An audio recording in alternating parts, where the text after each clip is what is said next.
कभी सोचा है कि हम यूपीआई से रोज पैसे भेजते हैं, क्यूआर कोड को स्कैन करते हैं, हजारों रुपए का पेमेंट कर देते हैं और इसके लिए हमसे अलग से कोई चार्ज नहीं लिया जाता। लेकिन जरा रुकिए, अगर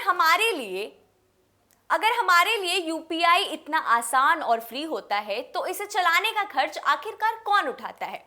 क्योंकि यूपीआई को 24 घंटे चालू रखने के पीछे सिर्फ एक ऐप नहीं बल्कि एक पूरा सिस्टम काम करता है।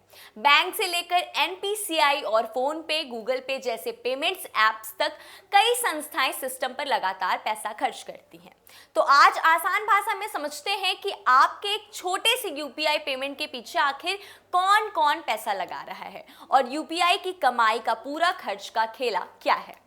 नमस्कार, मैं हूं सृष्टि त्रिपाठी और आप देख रहे हैं इंडिया न्यूज। सबसे पहले बात को समझिए कि यूपीआई सिर्फ क्यूआर कोड को स्कैन करके पैसे भेजने का काम नहीं है। जब आप दुकान पर 100 रुपए का पेमेंट करते हैं तो इसके पीछे कई सिस्टम एक साथ काम करते हैं। आपका बैंक और सामने वाले का बैंक, एनपीसीआई का नेटवर्क और जिस ऐप से आप पेमेंट किया है वो ऐप भी, ये सब मिलाकर उस ट्रांजैक्शन को पूरा करते हैं। अब सवाल आता है कि इसका खर्च कौन उठाता है? तो सबसे पहले बैंक अपने server, technology, network, cyber security और फ्रॉड रोकने वाले सिस्टम पर लगातार पैसे खर्च करते हैं। इसके अलावा कस्टमर सपोर्ट भी है, यानी अगर रात के 2 बजे भी आप यूपीआई से पेमेंट कर रहे हैं तो इसके पीछे सिस्टम को 24 घंटे चालू रखने के लिए एक पूरा इंफ्रास्ट्रक्चर तैयार करना पड़ता है। इसके बाद आता है एनपीसीआई यानी national payments corporation of India. आसान भाषा में कहें तो एनपीसीआई यूपीआई के पूरे नेटवर्क को संचालित करने वाली एक प्रमुख संस्था है।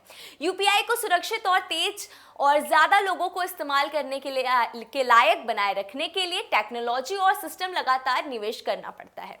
नए फीचर्स जोड़ने से लेकर सुरक्षा मजबूत करने तक का इसका पूरा इकोसिस्टम लगातार अपडेट होता रहता है।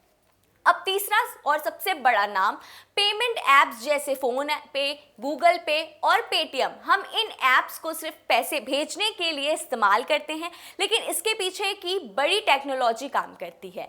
ऐप को चलाने, सर्वर और इंफ्रास्ट्रक्चर संभालने, कस्टमर की शिकायतें सुनना, ऑनलाइन फ्रॉड से बचाने के लिए सिस्टम बनाना, इन सब पर कंपनियां खर्च करती हैं।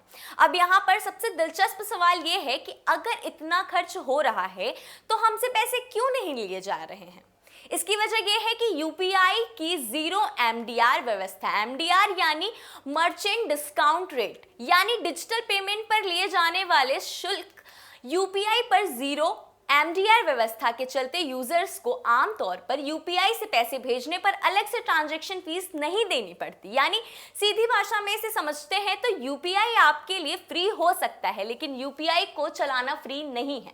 इसके पीछे बैंक, एनपीसीआई और पेमेंट्स ऐप्स अपने अपने स्तर पर निवेश करते हैं और यही वजह है कि जब भी आप सिर्फ एक क्यूआर कोड स्कैन करके पेमेंट कर देते हैं तो आपको शायद कुछ सेकंडों का काम लगता है, लेकिन उसके एक क्लिक के पीछे टेक्नोलॉजी, सर्वर, साइबर सिक्योरिटी और पूरा डिजिटल नेटवर्क ऐसे काम करता है।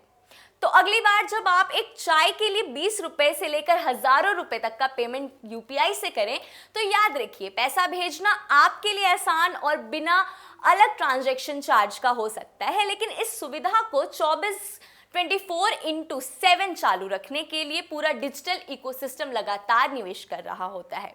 यही है एक छोटे से यूपीआई पेमेंट के पीछे की बड़ी कहानी।